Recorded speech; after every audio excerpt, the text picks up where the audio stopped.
मेरा नाम सुधा है। मैं हमेशा से गंभीर मिजाज की लड़की नहीं हूँ। शायद वक्त से पहले मैं बड़ी हो गई थी। हम दो बहन भाई थे। मेरा भाई मुझसे 10 साल बड़ा था। और माँ बाप, वो तो जैसे मुझे याद भी नहीं। मैं बहुत छोटी थी जब वो दोनों एक हादसे में चल बसे। माँ की गोद, बाप की छाँव मैंने सिर्फ तस्वीरों में देखी। मुझे याद है उन दिनों मुझे अक्सर डर लगता था। सन्नाटा, खामोश दीवारें और दिल में अजीब सी कश्मकश। लेकिन मेरे भाई ने मुझे कभी अकेलापन महसूस नहीं होने दिया।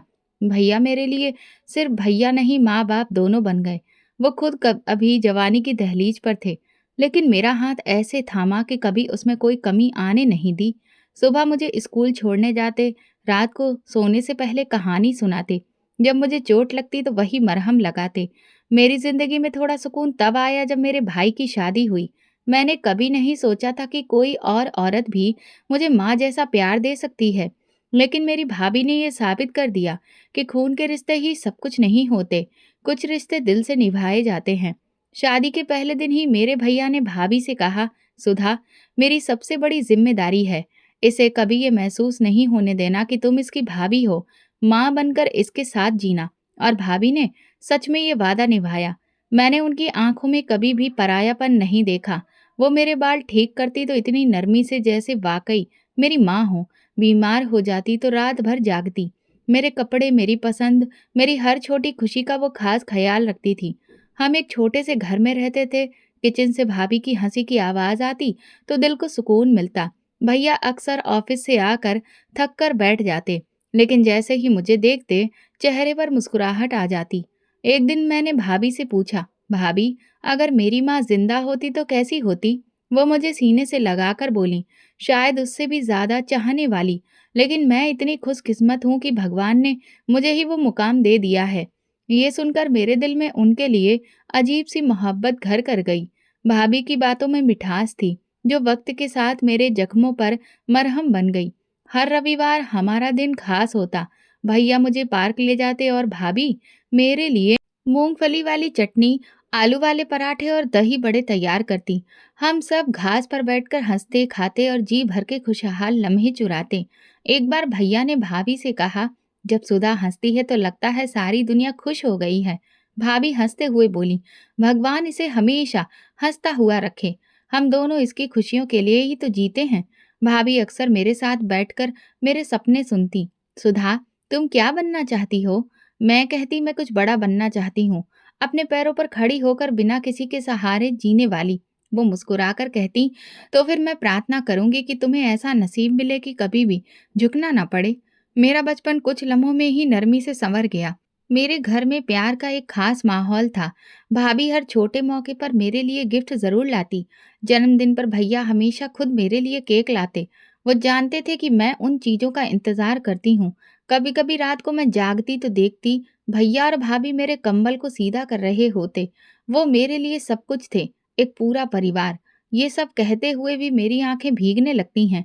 जिंदगी के बहुत से दिन शायद कभी वापस नहीं आएंगे, लेकिन उनकी खुशबू अभी भी मेरी आत्मा में बसी है। भैया का प्यार, भाभी की गोद, उनकी प्रार्थनाएं, सब कुछ। मेरी जिंदगी एक सामान्य और सुरक्षित रफ्तार से चल रही थी, जैसे कोई कहानी जिसके पन्ने धीरे धीरे पलट रहे हों। पढ़ाई पूरी होते ही सब कुछ बदलने लगा। वही घर, वही लोग, मगर बातों का रुख अब मेरे भविष्य की तरफ होने लगा था। भाभी अक्सर मेरी फाइलें, डिग्री और सर्टिफिकेट्स देखते हुए मुस्कुराती। सुधा, तुमने पढ़ाई में वाकई बहुत मेहनत की है।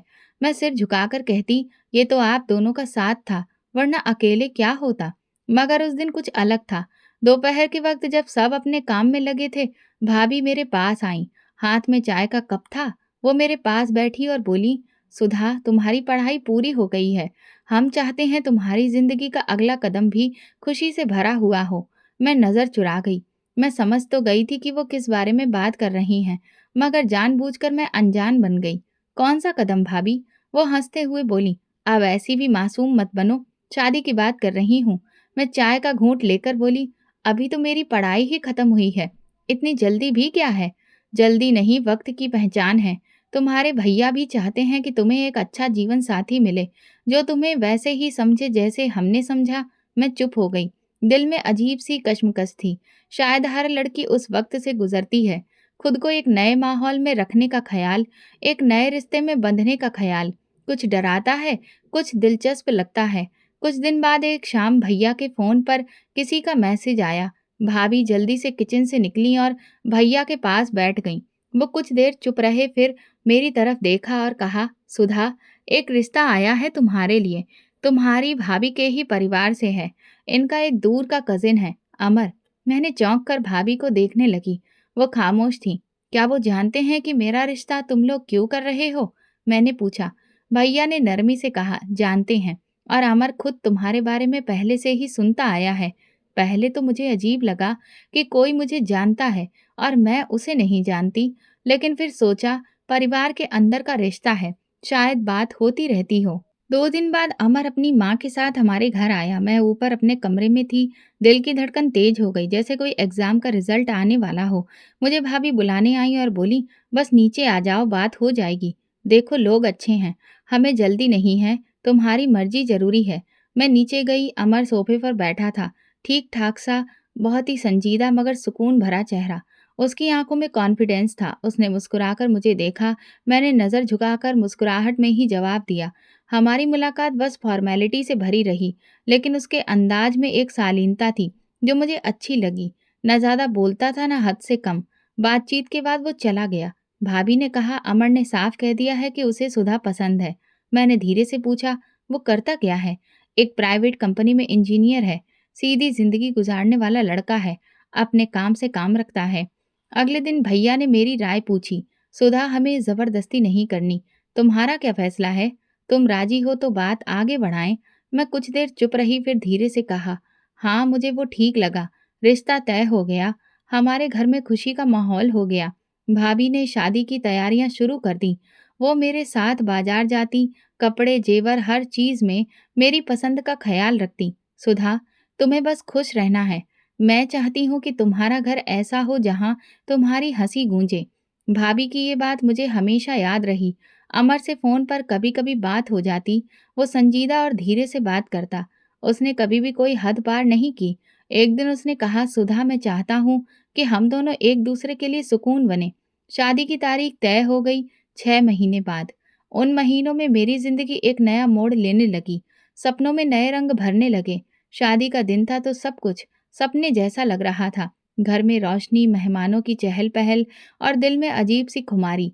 भाभी मेरे कपड़ों की सिलबटें ठीक करती रही। बार-बार कहती, आज तो मेरी गुड़िया लग रही हो। अमर शादी के बाद मेरी तरफ आया तो बस इतना कहा, तुम्हें देखकर लगता है कि किस्मत ने वाकई मुझे बहुत कुछ दे दिया। विदाई के बाद मैं अपने नए घर आई। एक साफ-सुथरा फ्लैट, सादगी से सजा हुआ, हर चीज़ कायदे से। अमर ने दरवाजे पर खड़े होकर कहा, ये घर तुम्हारे कदमों की तरक्की से ही पूरा हुआ है। अगले दिन हमारी पहली सुबह साथ में थी। मैंने नाश्ता बनाने की जिद की। अमर ने पहले तो मना किया, फिर मुस्कुराकर बोला, ठीक है, लेकिन खुद को ज्यादा परेशान मत करना, वरना ये मेरी पहली शिकायत होगी। हम दोनों ने हंसते हुए नाश्ता किया।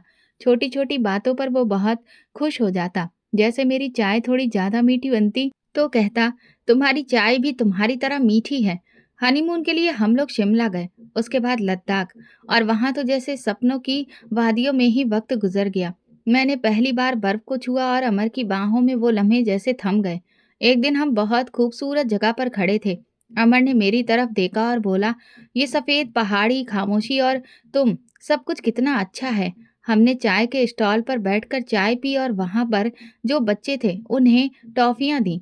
जिंदगी को पहली बार संपूर्ण महसूस किया। अमर के साथ हर लम्हा नया था। वो छोटी छोटी बातों का ख्याल रखता। जैसे जब मैं नींद में बातें करती तो सुबह पूछता, रात को तुमने कहा था कि तुम्हें आइसक्रीम चाहिए, चलो आज चलते हैं। हनीमून से वापसी पर जिंदगी ने एक नई रफ्तार पकड़ ली। मैं सुबह जल्दी नाश्ता बनाती, अमर ऑफिस जाता और शाम को वापसी पर हम लंबी बातें करते। अमर को किताबें पढ़ने का शौक था। वो अक्सर रात को कुछ पढ़कर मुझे सुनाता। एक दिन वो कुछ गाने सुन रहा था। वो गाना बड़ा ही दर्द से भरा था। मैंने कहा, ये तो बहुत ही दुखी कर देने वाली लाइन है। उसने तुरंत कहा, बस याद रखना, अगर कभी तुम्हें दुख दिया तो मैं वो पहला इंसान होऊंगा जो तुम्हारा दिल हल्का करेगा। इसी दौरान भैया और भाभी दुबई शिफ्ट होने का फैसला कर चुके थे। भैया की कंपनी ने वहां पर एक ब्रांच खोली थी और उन्हें वहां सुपरवाइजरी का पद मिला था। शाम को भैया ने कॉल किया, सुधा, हम तुम्हें बहुत याद करेंगे, लेकिन हमें सुकून है कि तुम अमर के साथ हो। भाभी ने भी अलग से बात की, मुझे खुशी है कि तुमने अपने घर को अपना लिया है। अब तुम्हारा मुकाम अमर के साथ है। मैंने दिल ही दिल में प्रार्थना की कि जैसे उन्होंने मेरे लिए सब कुछ किया, वैसे ही भगवान उनके लिए भी सब कुछ आसान कर दे। भैया के जाने के बाद घर में कुछ खाली सा लगने लगा, लेकिन अमर ने वो कमी भरने में देर नहीं की। एक शाम मैं किचन में थी, पीछे से आकर उसने मेरी आंखों पर हाथ रखा। बताओ, मैं कौन हूँ? कोई ऐसा जो मुझे चैन से सांस भी नहीं लेने देता। मैंने जवाब दिया, चैन से नहीं, मोहब्बत से। हमारी जिंदगी का हर दिन अलग रंग लाता था। अमर कभी कभी मेरे लिए कुछ गिफ्ट लाता। एक बार वो मेरे लिए एक खूबसूरत हार लेकर आया, जिस पर मेरा नाम बना हुआ था। ये मुझे एक छोटे कारीगर से मिला। तुम्हारा नाम देखा तो लगा जैसे तुम्हारा हिस्सा है। मैंने उसे पहन लिया और कहा, अब इसे नहीं उतारूंगी। बस, फिर वादा करो, मुझे भी कभी दिल से मत निकालना। पहले निकलने का मौका तो दो। वो जोर से हंसा और मैंने पहली बार सोचा कि क्या हर औरत को इतनी आसानी से मोहब्बत नसीब हो जाती है। मैं नहीं जानती थी कि किस्मत मेरे लिए कौन सा पन्ना पलट कर रखे बैठी है। उस वक्त बस इतना पता था कि अमर वो इंसान है जिसने मुझे फिर से जीना सिखाया। जिंदगी अपने खूबसूरत रंगों में बह रही थी। सुबह की चाय, शाम की बातें, रात के किस्से। हमारी नई शादी को 6 महीने होने को आए थे और अमर के साथ हर दिन एक नया अनुभव था। वो जिंदगी को सादगी में जीने वाला इंसान था, लेकिन उन दिनों मेरे शरीर और व्यवहार में एक अजीब सा बदलाव आ रहा था। थकान, चक्कर और किसी भी चीज में दिल नहीं लगता। पहले तो मैंने मामूली बात समझकर नजरअंदाज किया, लेकिन जब लगातार तबीयत खराब रहने लगी तो अमर ने गंभीरता से कहा, कल डॉक्टर के पास चलते हैं। अब कोई लापरवाही नहीं, सुधा। अगले दिन हम पास के क्लिनिक गए। डॉक्टर ने चेकअप किया और मुस्कुराकर कहा, कॉन्ग्रेचुलेशंस, आप माँ बनने वाली हैं। मैंने पहले डॉक्टर को देखा, फिर अमर की तरफ। मुझे कुछ देर समझ में नहीं आया। फिर वो अपनी कुर्सी से उठकर मेरे पास आया और मेरे माथे पर चुंबन देकर बोला, ये मेरी जिंदगी की सबसे बड़ी खुशखबरी है, सुधा। हम चुपचाप घर वापस आए। रास्ते में वो बार बार कहता रहा, बेटा हो या बेटी, मैं चाहता हूँ वो बस तुम पर जाए, तुम्हारे जैसी हो। उस दिन के बाद हमारी बातें और ज्यादा बदल गईं।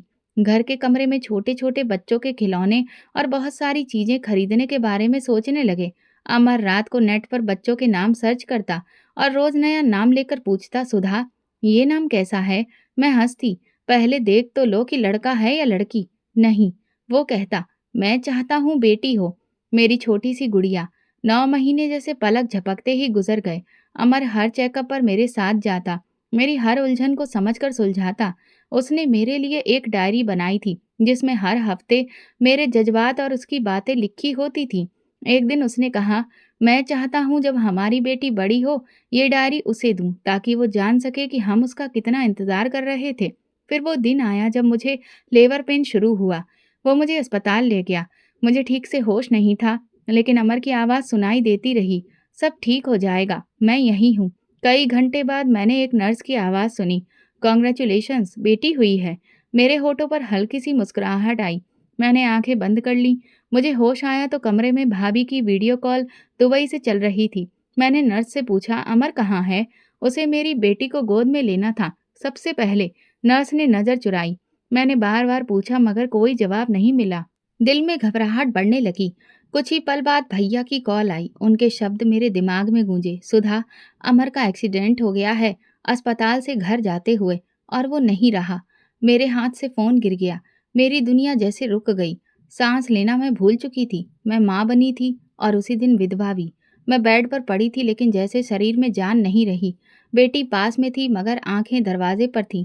शायद कोई कह दे कि गलतफहमी हुई है, अमर जिंदा है। मुझे तुरंत डिस्चार्ज मिल गया, क्योंकि मुझे हर हाल में घर पहुंचना था। अमर को आखिरी बार देखना था। मुझे अमर के बिना घर लाया गया, वही घर जो उसने मोहब्बत से बसाया था। वो भी अब बोझ सा लगने लगा था। घर में कयामत का मंजर था। उसकी बहनें, माँ और मोहल्ले वाले दहाड़े मार मार कर रो रहे थे, और अमर कफन में चेहरा लपेटे शांत पड़ा था। मेरा दिल बंद होने लगा, कदम डगमगा गए। मैंने अपनी बेटी को सीने से लगाया। मेरा शरीर बेजान सा था। कुछ समझ में नहीं आ रहा था कि अपने जज़्बात का इज़हार कैसे करूँ। अमर की आखिरी विदाई की तैयारी पूरी हुई, लेकिन मेरी ज़िंदगी अधूरी हो गई। मैंने बेटी को सीने से लगाया और बस इतना कहा, अब तुम ही मेरे जीने का मकसद हो। पहले दिन मैंने बेटी को दूध पिलाने की कोशिश की, लेकिन मेरा हाथ काँप रहा था। एक लम्हे को उसे गोद में लेने से भी घबरा रही थी, लेकिन फिर भाभी की आवाज़ फ़ोन पर सुनाई दी, सुधा, अगर तुमने हिम्मत नहीं की तो अमर की यादें भी तुम्हें अकेला कर जाएंगी। मैंने बेटी को सीने से लगाया। वो छोटा सा जिस्म मेरे दिल की धड़कन से जुड़ गया। उसकी सांसें, उसकी नन्ही उंगलियां मुझे जिंदा रहने की वजह देने लगीं। भैया और भाभी के पहुंचने में 2 दिन लगे। जैसे ही वे घर आए, माहौल थोड़ा बदल गया। भैया ने दरवाजे पर कदम रखा तो एक लम्हे को रुक गए। उनकी आंखें आंगन की दीवारों पर टिकी रहीं, जैसे अमर को ढूंढ रहे हों। भाभी मेरी तरफ बढ़ी, मुझे गले लगाया। मैं बेसुध खड़ी थी, न रोई न कुछ कहा। बेटी को उनकी गोद में दिया तो भाभी ने उसे खूब प्यार किया। ये तो बिल्कुल अमर के जैसी है, बिल्कुल वैसी ही आंखें। भैया बैठक में चुपचाप बैठे थे, एक शब्द नहीं बोले। खाने के बाद जब सब चुपचाप हो गए तो वो कमरे में आए। सुधा, तुम्हें यहाँ इस हाल में देखकर तकलीफ होती है, दुबई चलो, वहाँ हम सब हैं, तुम अकेली नहीं रहोगी। मैं नजरें झुकाकर बोली, अकेली तो अब मैं हूँ नहीं, ये मेरे पति की बेटी है, मैं इसके साथ हूँ। भैया ने मेज पर रखा पानी का गिलास उठाया, 2 घूंट पिए, धीरे से बोले, यहाँ तुम्हारे लिए कोई सहारा नहीं, कम से कम वहाँ हमें सुकून होगा कि तुम सुरक्षित हो। ये घर अमर का है, मैं इसके साए में जीना चाहती हूँ। भैया, वो दरवाज़ा, वो बेड, वो कुर्सी जहाँ वो बैठकर अखबार पढ़ता था, ये सब छोड़कर कैसे चली जाऊं? भाभी दरवाजे पर खड़ी थी, सुन रही थी। आगे बढ़कर बोली, सुधा, हम तुम्हें इस दुख में नहीं छोड़ सकते। अमर की यादें तुम्हारे दिल में हैं, वो कहीं भी साथ होंगी। मैंने उनकी तरफ देखा, फिर बेटी की तरफ। ये जगह सिर्फ यादें नहीं, ये मेरे रिश्ते की गवाही है। मेरी बेटी को उसके बाप का घर चाहिए। भैया ने थोड़ा गुस्से से कहा, तुम जिद कर रही हो, हम तुम्हारी भलाई के लिए कह रहे हैं। अगर जिद नहीं करती तो आज शायद जिंदगी की ये कैद सही लगती। मेरी आवाज सख्त थी, लेकिन मैं रो नहीं रही थी। भाभी ने भैया का हाथ पकड़ा, जबरदस्ती नहीं करेंगे, जब दिल चाहे तो दरवाजा खुला है। अगले दिन भैया ने घर की चीजों को ध्यान से देखना शुरू किया, जैसे कुछ सोच रहे हों। दोपहर में मुझे बुलाया, मैंने तुम्हारे लिए कुछ पैसे जमा किए हैं, अगर कभी किसी चीज की जरूरत हो तो झिझकना मत। भैया, मुझे पैसे नहीं चाहिए, आपका भरोसा चाहिए। भाभी पास में बैठी कुछ देर चुप रही, फिर बोली, एक राय दूं? हाँ, थोड़ा सा खुद को व्यस्त रखो, कुछ वक्त अपने लिए भी निकालो। जिंदगी थम गई है मगर तुम्हें नहीं रुकना चाहिए। शाम को दोनों वापस जाने की तैयारी करने लगे। भैया ने अपना बैग बंद करते हुए कहा, ये फैसला तुम्हारा है, हम प्रार्थना करते हैं कि तुम बस ठीक रहो। भाभी ने मुझे गले लगाया, तुम बहुत बहादुर हो सुधा, लेकिन कभी बहादुरी से थक जाओ तो हमें ज़रूर याद करना। भैया भाभी की वापसी के बाद घर का माहौल जैसे फिर बदल गया। अमर के जाने के बाद अगर किसी चीज़ में सबसे ज़्यादा बदलाव आया था तो वो मेरी सास का व्यवहार था। पहले वो मुझे बेटी कहकर बुलाती थी, हर काम में मेरा हाथ बटाती थी और मेरे लिए आशीर्वाद देती थी, मगर अब उनके चेहरे की लकीरें बदल गई थी। नज़रों में ठंडक की जगह अजनबीपन आ गया था। मैं विधवा हो गई थी तो उन्होंने मेरे कमरे का दरवाज़ा बाहर से बंद रखने की हिदायत दी। बोली, अब तुम अंदर ही रहोगी, विधवा औरतें ऐसे ही रहती हैं। मेरे दिल में सवाल उठा, क्या विधवा होना सिर्फ दुख का नाम है या फिर सजा का? लेकिन मैं चुप रही। मेरे पास मेरी बेटी थी, बस उसी का सहारा था। मैं दिन रात एक ही कमरे में चार दीवारी में जिंदगी गुजारने लगी। मेरी जेठानी मीनाक्षी अक्सर मेरे कमरे के दरवाजे पर आकर हल्की आवाज में पूछती, कुछ चाहिए तो बताओ सुधा। दीदी, मैं कहती, सब कुछ है, पर सच ये था कि अंदर से बहुत कुछ टूट चुका था। एक दिन सास कमरे में आई, सख्त लहजे में बोली, विधवा हो चुकी हो, अब हंसी खुशी और रंग बिरंगे ख्यालों का वक्त नहीं रहा। मैंने सर झुकाकर कहा, माँ जी आप जैसा कहें। फिर वो मेरी बेटी को देखकर कुछ देर चुप रही और ठंडी सांस लेकर कमरे से निकल गई। मीनाक्षी मेरी असली मददगार बनी। कभी दरवाजे के नीचे दूध का गिलास रख देती, कभी बेटी के लिए झूला बंधवा देती। एक दिन जब मैं बीमार पड़ गई तो रात के वक्त चुपके से मेरे कमरे में आई, सर पर ठंडी पट्टियां रखी और बोली, मैं जानती हूँ तुम्हारे साथ क्या हो रहा है, लेकिन तुम अकेली नहीं हो। मुझे कभी कभी लगता है जैसे मैं कैदी हूँ, बस गिनती के दिन बाकी हैं यहाँ। मैंने पहली बार अपने दिल की बात कही। ये वक्त गुजर जाएगा सुधा। तुम जैसी लड़कियां कमजोर नहीं होती, बस खामोश होती हैं। उसने मेरा हाथ थामा और उसकी आंखों में हिम्मत थी। ये दिन जैसे पत्थर की तरह हो गए थे। हर दिन भजन, हर रात लंबी। घर के किसी काम में हाथ भी नहीं लगाने दिया जाता, लेकिन ताने और नजरों की तो अब रोज की आदत बन चुकी थी। मेरी ननद अक्सर बाहर से आकर दरवाजे के करीब बातें करती। कितने दिन हो गए इस कमरे में बंद, शायद यही किस्मत है इसकी। एक दिन मीनाक्षी ने मेरे लिए सब्जी की छोटी सी प्लेट भेजी। साथ में किसी ने देख लिया तो फौरन मेरी तरफ आकर सास बोली, तूने अपनी सेवा के लिए भी किसी को मना लिया है? अब रंग दिखाने शुरू हो गए हैं। मैंने कुछ नहीं कहा, बस बेटी को गोद में उठाकर एक तरफ हो गई। मीनाक्षी ने बाद में कहा, मैं उलझना नहीं चाहती, मैं सिर्फ ये चाहती हूँ कि तुम खुद को अकेला ना समझो। इस दौरान एक और बात हुई। घर में काम करने वाली नौकरानी को अचानक हटा दिया गया। कहने लगी, अब घर में कोई खास काम नहीं है, सब काम अब तुम करोगी। कमरे में सब कुछ धोना, बच्चों के कपड़े समेटना, ये सब बाहर का काम नहीं है। मैंने अपनी बेटी को झूले में लिटाया और चुपचाप काम में लग गई। शरीर थक जाता, लेकिन जुबान से कभी शिकायत नहीं की। मीनाक्षी ने एक दिन मुझसे कहा, तुम हर बात बर्दाश्त कर लेती हो, ये तुम्हारी खूबी भी है और कमजोरी भी। मैंने कहा, दीदी मैं अब किसी जंग में शामिल नहीं होना चाहती। मेरे लिए बस मेरी बेटी ही काफ़ी है। मुझे हर दिन बहुत कुछ सुनना पड़ता है। कभी मोहल्ले में ये बात होती तो कभी कोई और ताना। लेकिन नसीब का क्या कहें, बेटा गया और उसके बाद ये लड़की बस हमारे सिर पर बोझ है। मेरे अंदर एक बार फिर से दरार पड़ने लगी, लेकिन मैंने सब कुछ अपने सीने में दफन कर लिया। फिर एक दिन मीनाक्षी मेरे कमरे में आई। उसके हाथ में एक नया सफ़ेद दुपट्टा था। ये लो, अब कल से तुम्हें वैसे भी सारे घर का काम करना है। भगवान तुम्हारी जिंदगी आसान करे। मैंने कहा, दीदी मुझे आप जैसा कोई नहीं मिलता तो शायद मैं टूट जाती। अगली सुबह जब मैं कमरे से बाहर आई तो सबसे पहले भगवान की पूजा की। मेरी आंखों से आंसू नहीं निकले, लेकिन दिल में जैसे कोई पत्थर उतर गया हो। मीनाक्षी ने मुझे गले लगाकर कहा, अब तुम्हें नई जिंदगी शुरू करनी है, सीधी। लेकिन मैं जानती थी कि नई जिंदगी सिर्फ ऐसे ही शुरू नहीं होती। ये अब एक बहुत कठिन सफर की शुरुआत थी, जहां सवाल और जवाब दोनों मेरे हिस्से के थे। मैं सास के सामने जाकर बोली, माँ जी, आपके कहने पर मैंने सब कुछ किया है। अब अगर आप इजाजत दे तो कुछ देर के लिए मैं आंगन में बैठ जाया करूं। उन्होंने मुझे ऊपर से नीचे तक देखा, फिर ठंडे लहजे में बोली, अभी वक्त नहीं आया है तुम्हारे लिए खुली हवा में सांस लेने का। कुछ तो शर्म करो, अभी तुम्हारे विधवा हुए दिन ही कितने हुए हैं। मैं नजरें झुकाकर वापस अपने कमरे में चली गई और बेटी को गोद में ले लिया। अगले दिन सुबह नाश्ते के बाद सास ने काम वाली को दरवाजे पर रोक दिया।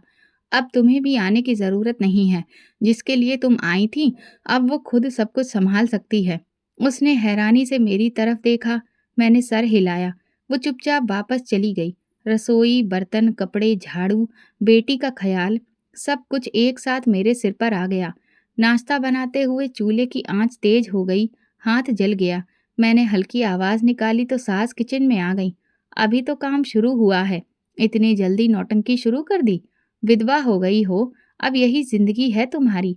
मीनाक्षी जो किचन के दरवाजे पर खड़ी थी तुरंत आगे बढ़ी। माँ जी, इसका हाथ जल गया है, थोड़ा तो ख्याल करिए। सास ने उसे घूर कर देखा। तू ही तो है जिसने इसके नखरे पाल रखे हैं। पहले पति ने सिर पर चढ़ाया था, अब तू चढ़ा रही है। मीनाक्षी खामोश हो गई। उसने मेरे जख्म पर पानी डाला, पट्टी बांधी और फिर मैं चुपचाप काम में लग गई। अगले दिन मीनाक्षी ने कहा, सुधा, मैं चाहती हूँ कि तुम कुछ रंग बिरंगे कपड़े पहनो, इससे तुम्हारा दिल बहलेगा। अब तो तुम्हें विधवा हुए काफी दिन बीत गए हैं। मैंने अलमारी से हल्के गुलाबी रंग का एक सूट निकाला, प्रेस किया और पहन लिया। जैसे ही आंगन में निकली, ननद बैठक में बैठी थी। एक दूसरे के कान में कुछ कहा और दोनों हंसने लगीं। यही दिन रह गए थे देखने को। अब तक तो बड़ी सीधी सादी घूमती थी, आज देखो रंगीन कपड़े पहन लिए। वाह भाभी! मैं कुछ कहने ही वाली थी कि सास अंदर आ गई। मेरी तरफ देखकर गुस्से से बोली, क्या यही दिन दिखाने के लिए इतने दिनों का इंतजार किया? सफेद रंग के कपड़ों के दिन गए तो फैशन याद आ गया। माँ जी, ये कोई शौकीनिया कपड़े नहीं हैं। मीनाक्षी दीदी ने ही कहा था कि, तो क्या, अब इस घर में वही फैसला करेगी। मैं जिंदा हूँ अभी, और जब तक मैं हूँ इस घर में, विधवा के रंग सफ़ेद के सिवा और कुछ नहीं होगा। मैंने सूट उतारा, दोबारा सफ़ेद कपड़े पहने और खुद को शीशे में देखा। वही चेहरा, वही आँखें, मगर जैसे रोशनी बुझ गई हो। शाम को मीनाक्षी मेरे पास आई। माफ़ करना, मेरी राय तुम्हारे लिए परेशानी बन गई। दीदी, शायद ये घर मुझे एक ही रंग में देखना चाहता है। दिन गुजरते गए और कामों का बोझ बढ़ता गया। सुबह की चाय से लेकर रात के बर्तनों तक हर काम मेरी जिम्मेदारी बन गया। बेटी को गोद में लेकर फर्श से साफ करती, कभी उसे लिटाती, कभी रोटी सेकने के दौरान उसे झूले में हिलाना पड़ता। एक दिन खाना बनाते हुए आटा खत्म हो गया। मैंने ननद से कहा, जरा दुकान से आटा ले आओगी? बेटी को मैं अकेले नहीं छोड़ सकती। अच्छा, तो हम तुम्हारे नौकर हो गए हैं? उसने ताना देते हुए कहा। अभी तो कुछ महीने ही हुए हैं पति के मरने के, और हुक्म चलाने लगी हो? मैंने कोई हुक्म नहीं दिया, बस कहा था, तू अपनी हैसियत समझ ले। विधवा हो गई है और विधवा औरतें जुबान नहीं चलाती। सास किचन में आई। अब तो इस घर में रहना है तो जुबान बंद रखनी होगी और हर काम खुद करना होगा। जिसका पति नहीं रहता उसका सहारा सिर्फ काम होता है। मैंने आटे की थैली उठाई और खुद ही दुकान की तरफ निकल गई। रास्ते में एक पुरानी पड़ोसन मिल गई। कहने लगी, तुम खुद आटा लेने आई हो? बच्ची को कौन देख रहा है? घर में सब लोग हैं। मैंने जवाब दिया और जल्दी वापस निकल ली।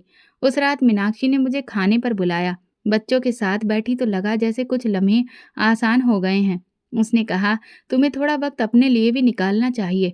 समय तो बचता ही नहीं है दीदी। सारा दिन काम और बेटी की जिम्मेदारी। कम से कम रोज 10 मिनट मेरे साथ चाय ही पी लिया करो। बस इतना वादा करो। मैंने सिर हिलाया। उसी रात पहली बार मुझे नींद आई। दूसरी सुबह फिर वही रूटीन, लेकिन अब मन में मीनाक्षी दीदी का वादा था। सास के ताने, ननद की जहर भरी नज़र, सब कुछ जस का तस। फिर भी मैं हर रात उसे 10 मिनट की चाय का इंतज़ार करती। एक दिन बेटी को गोद में लिए सोच रही थी, अगर ये सब मेरे साथ हो सकता है तो कल किसी और के साथ भी हो सकता है। मुझे कुछ बदलना होगा। मगर वो सोच अभी कच्ची थी और मेरा हौसला मुझे खामोश रहने पर मजबूर कर रहा था। मैं सिर्फ सह रही थी, झेल रही थी और अपनी बेटी की आंखों में वो रोशनी तलाश रही थी जो कभी मेरे चेहरे पर थी। उसी दिन सुबह से मौसम भारी था। बादल आसमान पर थे, हवा में नमी थी। मैंने अपने काम निपटाना शुरू किया। बच्चों की यूनिफॉर्म प्रेस की, नाश्ता तैयार किया और फिर बेटी को झूले में लिटा दिया। सास जल्दी उठ गई। ननद भी कॉलेज की तैयारियों में थी। वैसे 3 कपड़ों की 2 बड़ी बाल्टियां जमा हो चुकी थीं और मीनाक्षी दीदी अभी सो रही थी। आम दिनों में कपड़े धोने के बाद फैलाने का काम वही संभालती थी, क्योंकि मैं छत पर नहीं जाती थी। लेकिन आज सास ने मुझे आवाज़ दी, कपड़े उठा और ऊपर फैला।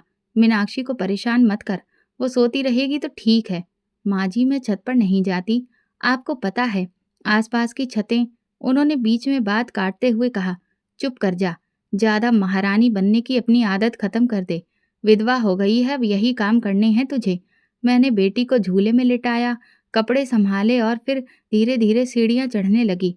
दिल में अजीब सी बेचैनी थी, लेकिन कोई रास्ता नहीं था। छत पर पहुंची तो बादल और ज्यादा गहरे हो चुके थे। मैं जल्दी जल्दी कपड़े तार पर डालने लगी। जब आखिरी चादर फैला रही थी तो अचानक से ठंडी हवा का झोंका आया और फिर बारिश जोर से शुरू हो गई, जैसे कि आसमान फट पड़ा हो। मैं कपड़े समेटने लगी, कपड़े बारिश में भीगने लगे। मेरा दुपट्टा भी पानी से भर गया। जैसे ही मैंने आखिरी सलवार तार से उतारी, मेरी नज़र सामने कमरे के दरवाजे पर पड़ी। वहीं कबीर भाई खड़े थे, छत के कमरे में मेरी तरफ घूरते हुए। उनकी आंखों में जो कुछ था वो नज़र बर्दाश्त करनी मुश्किल थी। वो मुस्कुरा रहे थे, वही मुस्कान जो इंसान की रूह में जहर घोल दे। मैंने फौरन नज़रें नीचे कर लीं, कपड़े उठाए और दुपट्टा संभालते हुए भागती हुई नीचे आ गई। सीढ़ियां उतरते ही सास सामने आ गई। क्या हुआ है? ऐसे क्यों भाग रही हो? कपड़े किधर हैं? बारिश आ गई है माँ जी। और मैं रुक गई। फिर हिम्मत करके कहा, कबीर भाई वो ऊपर थे, मुझे अजीब नज़रों से देख रहे थे। मेरी नज़र कमरे से निकल आई। मीनाक्षी दीदी भी आ चुकी थी। मेरी बात सुनकर मीनाक्षी दीदी की आंखों में हैरत आई, लेकिन सास का चेहरा सुर्ख हो गया। क्या बकवास कर रही है? मेरे बेटे पर इल्जाम लगा रही है? अम्मा, मैं झूठ नहीं बोल रही। वो मेरी तरफ ऐसे देख रहे थे जैसे। खामोश। सास ने मेरे मुंह पर जोर से चांटा मारा। बदकिरदार कहीं की, अपने पति अमर के मरने के बाद अब मेरी जवान औलाद पर नजरें डाल रही है। शर्म नहीं आई? मैं पीछे हटी, लेकिन नंदों ने घेर लिया। यही रह गया था, पहले हमारे भाई को खा गई, अब दूसरे पर नजर डाल रही है। ये सब तुम्हारा ड्रामा है। बारिश में सफ़ेद कपड़े पहनकर गई और फिर इल्ज़ाम लगा दिया। खुद कुछ करने गई थी या फिर शायद। मैंने नज़रें झुका ली। आंसू बह रहे थे मगर ज़ुबान पर अब भी सच था।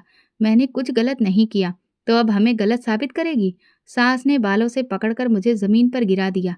निकाल बाहर ये कपड़े, दुपट्टा संभाल और शराफत से रहना सीख ले। मीनाक्षी ने बीच बचाव की कोशिश की। माँ जी बस करिए, बेटी भी देख रही है। यही तो खतरा है, कहीं इस बच्ची को भी अपने जैसा ना बना दे। मैंने खुद को समेटा, कपड़े संभाले और खामोशी से कमरे में वापस आ गई। बेटी अभी भी झूले में थी। उसकी आंखों में नींद थी लेकिन माहौल का शोर उसे डरा चुका था। मैंने उसे सीने से लगाया और एक ही बात खुद से कही, अब जो भी सहना है तेरे लिए सहना है। बंद कमरे में मेरा दिल धड़क रहा था। कभी कभी पर्दे हिलते तो लगता कबीर फिर न आ जाए। मैंने अंदर से कुंडी लगा ली। रात को खाने के वक्त नहीं गई। सास ने दरवाजा पीटा, नीचे आ, भूखी रह गई तो हमें ना कहना, और काम कल भी सारे तेरे ही हैं। मैंने जवाब नहीं दिया, सिर्फ बेटी के हाथ थामे रही। वो मेरी ढाल थी, मेरी गवाही थी। उस रात जब सब सो गए तो सोचने लगी, मुझे सच बोलने का ये सिला क्यों मिला? जो नज़र मुझ पर पड़ी, जो इल्ज़ाम मेरे नाम पर लगा, ये कैसा इंसाफ है? दरवाजे पर एक बार फिर हल्की सी दस्तक हुई। मैं कांप गई, मगर इस बार दरवाज़ा नहीं खोला। सिर्फ दिल ही दिल में कहा, मेरी बेटी को इस घर की नज़रों से बचा लेना, बस इतना काफ़ी है। उस रात मेरे कमरे की कुंडी बंद थी, मगर दिल बेचैन। बार बार उठकर दरवाज़ा चेक करती, फिर बेटी के पास बैठ जाती। बाहर खामोशी का राज था, लेकिन अंदर दिल में शोर था। रात के 3 बजे का वक्त था, वही वक्त जब मैं अक्सर बेटी को दूध देने के लिए उठती थी। एक आदत पड़ चुकी थी, बेटी सो रही थी, दूध आज लेने नहीं गई थी। कमरे का हल्का सा कोना रोशन किया और सोचने लगी। तभी दरवाजे की कुंडी हिलने लगी। दिल जैसे हलक में आ गया। मैं खामोश रही, मगर अगले ही लम्हे कुंडी खुलने की आवाज़ आई। किसी ने आहिस्ता से दरवाज़ा खोला। वो कबीर था। वो बिना कुछ कहे अंदर आ गया। मैंने सोने का नाटक जारी रखा। उसने दरवाज़ा बंद किया और मेरी तरफ आया। मेरे करीब आकर बैठते हुए उसने कहा, जाग रही हो तो थोड़ा सा वक्त दे दो, अब तुम भाभी नहीं लगती। मैं फौरन खड़ी हो गई। आपको शर्म नहीं आती? ये वक्त है किसी के कमरे में आने का, और वो भी एक विधवा औरत के। अमर मर चुका है सुधा, और तुम अब अकेली हो। तुम्हें किसी सहारे की ज़रूरत है। मैं तुम्हारे करीब आना चाहता हूँ। आप मेरे पति के भाई हैं। ये क्या बकवास है? मैंने पीछे हटते हुए कहा, रिश्ते अब सिर्फ कागज पर रह गए हैं। दिल की बात सुनो, जल्दी बाहर निकल जाइए मेरे कमरे से। मैंने दरवाजे की तरफ इशारा किया, मगर वो वहीं बैठा रहा। अगर शोर मचाया तो सब यही समझेंगे कि तुमने खुद बुलाया है। सच तो कोई मानेगा नहीं। मैंने पानी से भरे जग को उठाया और उसकी तरफ फेंका। उसने मेरी कलाई पकड़ने की कोशिश की। मैंने जोर से झटका दिया और चीख मारी, अम्मा, दीदी, दरवाज़ा खोलो कोई। अचानक कबीर के चेहरे पर अजीब सा तनाव आ गया। उसने माथे पर हाथ रखा और फिर लड़खड़ाते हुए एक तरफ गिरने लगा। उसकी चीख गूंजी और साथ ही बाहर शोर मच गया। मीनाक्षी सबसे पहले कमरे में आई, फिर नंदे और सास। मैं दरवाजे के पास बैठी कांप रही थी। कबीर फर्श पर गिर पड़ा था। उसकी आंखें फटी हुई थीं, मुंह से झाग निकल रहा था। ये क्या किया तुमने मेरे बेटे के साथ? सास चीखने लगी। मैंने कुछ नहीं किया, वो खुद आया था। मेरी आवाज रुंध गई। झूठी, तेरे जैसे किरदार की औरतों पर भरोसा नहीं किया जा सकता। मीनाक्षी ने कबीर को देखा और फौरन कहा, इसे अस्पताल ले चलो, शायद हार्ट अटैक हो रहा है। भाइयों ने कबीर को उठाया और मगर उसकी एक टांग और एक बाजू बेजान हो चुके थे। उसकी जुबान लड़खड़ा रही थी। अस्पताल में डॉक्टर ने जब चेकअप किया और कहा, पैरालिसिस का अटैक है, दिमाग का एक साइड ब्रेन हैमरेज हो चुका है, बोलने की ताकत खत्म हो गई है और जिस्म का एक हिस्सा अपाहिज हो चुका है। मीनाक्षी ने सास को संभाला, जो अब भी हिचकियां ले रही थी। मेरा बेटा, ये सब उसकी चाल थी। वही सुधा। मैं अस्पताल नहीं गई। मैं अपने कमरे में बंद रही बेटी के साथ। 2 दिन बाद कबीर घर आया, व्हील चेयर पर। उसकी आंखों में वही गुरूर था, मगर अब बेबसी भी। उसकी जुबान से सिर्फ एक ही बात निकली, मैंने गलती की। कमरे में सब खामोश हो गए। मीनाक्षी ने नरमी से कहा, ये बात काफी है, सब कुछ साफ हो चुका है। मैं सामने नहीं गई, बस दीवार के पीछे से सुना। सच अपनी पहली झलक दिखा चुका था। जुल्म की जुबान बंद हो गई थी, मगर इल्जाम के निशान अभी भी बाकी थे। कबीर की व्हीलचेयर घर के दरवाजे से अंदर दाखिल हुई तो एक लम्हे को सारा घर जैसे खामोश हो गया। वो जो कभी छत पर खड़े होकर आवाजें लगाया करता था, अब नजरें झुकाए बैठा था।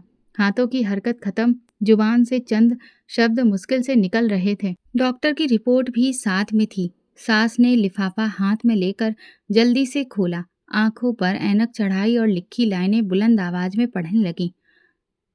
इसमें stroke, left side paralysis limited speech function.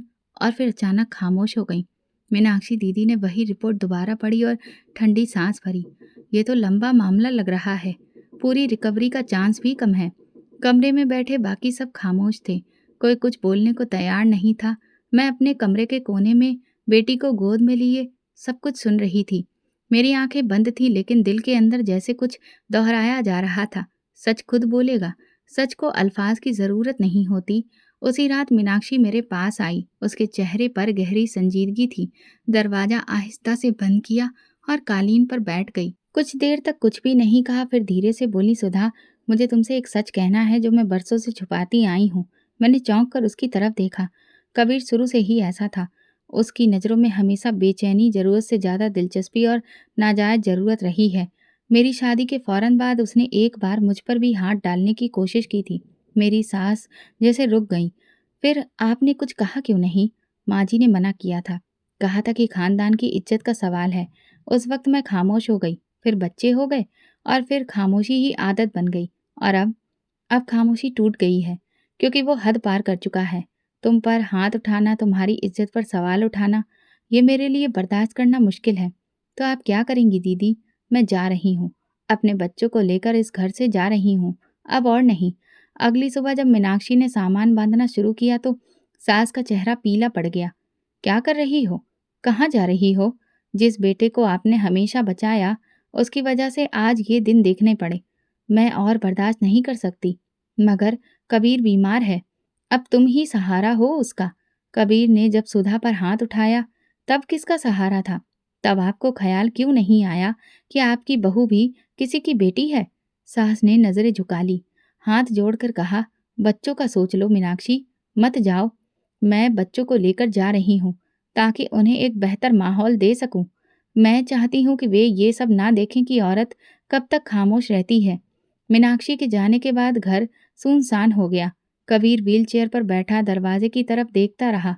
उसकी नजरें जैसे किसी का इंतजार कर रही हों, लेकिन कोई वापस ना आया। सास कुछ दिनों में बूढ़ी लगने लगी, बाल सफेद, चेहरा बेरौनक।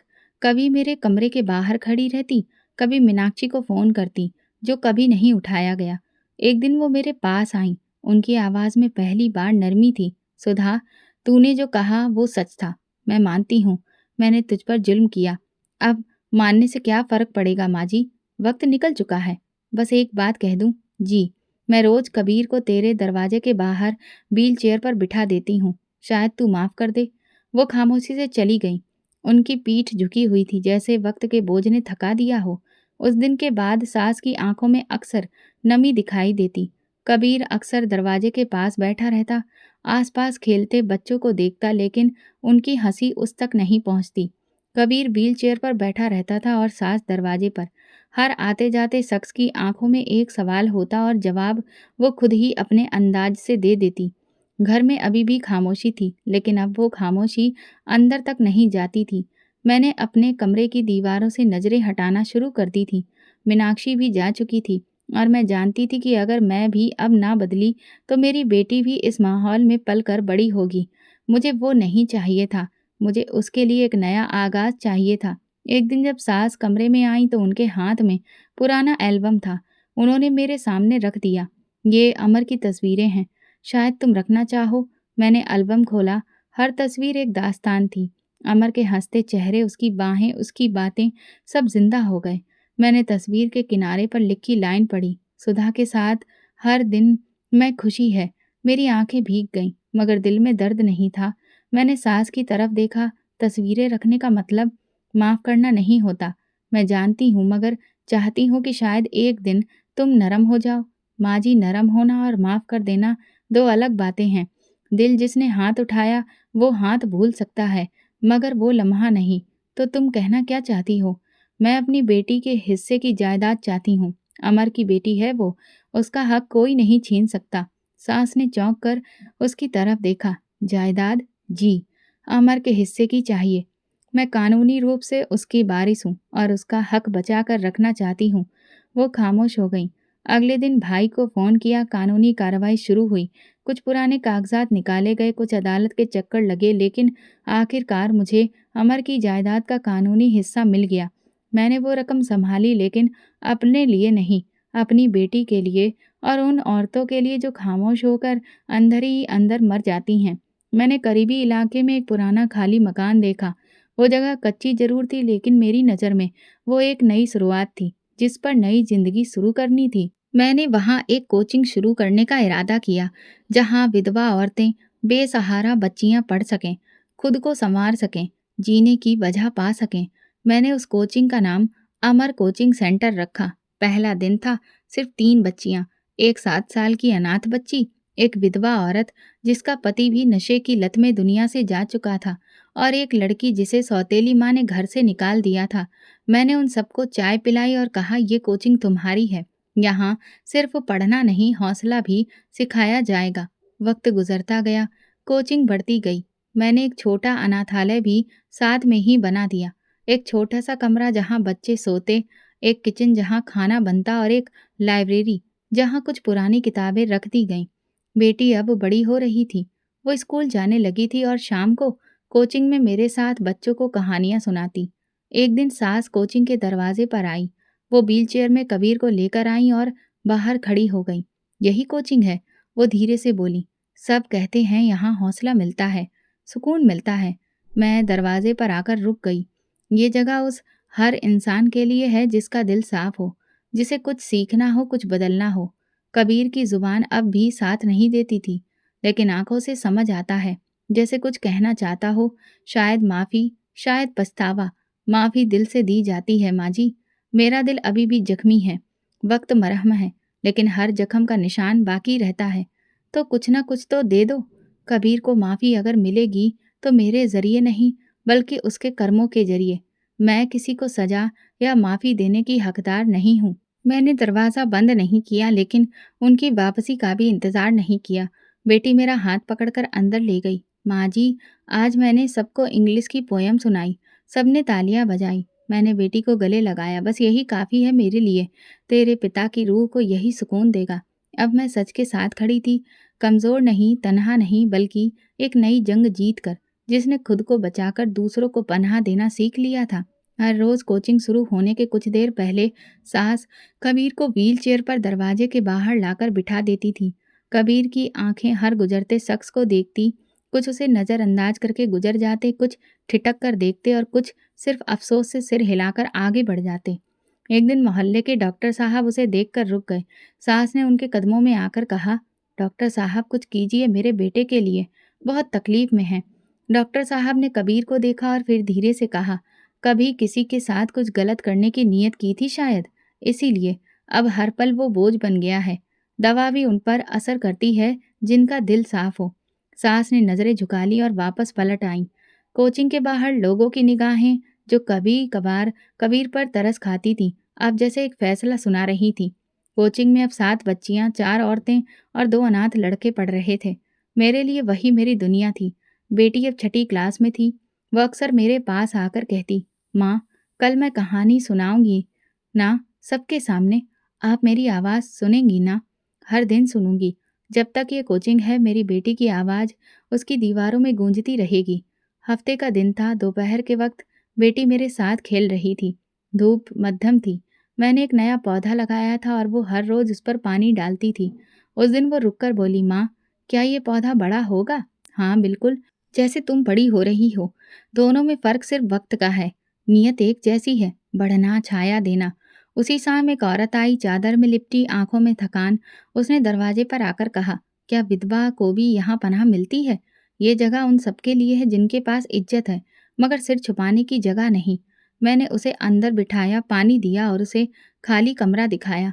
ये जगह तुम्हारी है, जब तक तुम चाहो और तुम्हारा दिल कहे। वो औरत थोड़ा सा रोई, फिर खामोश हो गई। मुझे उसकी आंखों में वही खालीपन नजर आया जो कभी मेरी आंखों में था। बेटी मेरे पास आई, मेरे गले में बाहें डाली। माँ, कितनी नेक दिल है। नहीं, मैं सिर्फ मदद करती हूँ।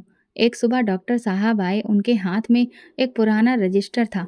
ये स्कूल का रिकॉर्ड है। हमें एक नई जगह की ज़रूरत है जहाँ बच्चों को पढ़ाया जा सके। हम चाहते हैं आपकी कोचिंग स्कूल में शामिल हो जाए। मैंने हैरत से उनकी तरफ देखा। ये इज्जत आप मुझे दे रहे हैं?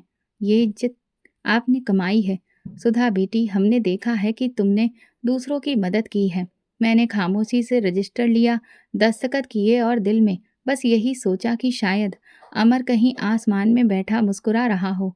उसी शाम कोचिंग के दरवाजे पर कबीर बैठा था। वही व्हीलचेयर, वही खाली नजरें। एक छोटा बच्चा उसके करीब आया, कुछ देर उसे देखता रहा, फिर अपनी माँ का हाथ पकड़कर बोला, माँ, ये वही हैं जिनके बारे में सब कहते हैं ना कि इनकी आंखें बुरी थीं। माँ ने बेटे को खींचा और कहा, ऐसा मत कहा करो बेटे, लेकिन हाँ, आंखों से नीयत का अंदाजा हो जाता है। कबीर ने नजरें झुका ली और आंखों से दो मोटे आंसू निकलकर चेहरे पर बह गए। मैंने कोचिंग की छत पर खड़े होकर वो मंजर देखा। मेरी बेटी मेरे साथ खड़ी थी। मैंने उसे गले लगाया और सोचा, बुरे कर्मों का फल बुरा ही होता है। तो दोस्तों, आपको कैसी लगी हमारी आज की कहानी? अपनी राय कमेंट बॉक्स में ज़रूर भेजें। और अगर आपको हमारी वीडियो पसंद आई हो तो हमारे चैनल को सब्सक्राइब करिए, वीडियो को लाइक करिए और बेल आइकन प्रेस कर दीजिए ताकि हर नई आने वाली वीडियो का नोटिफिकेशन आपको मिल सके। धन्यवाद।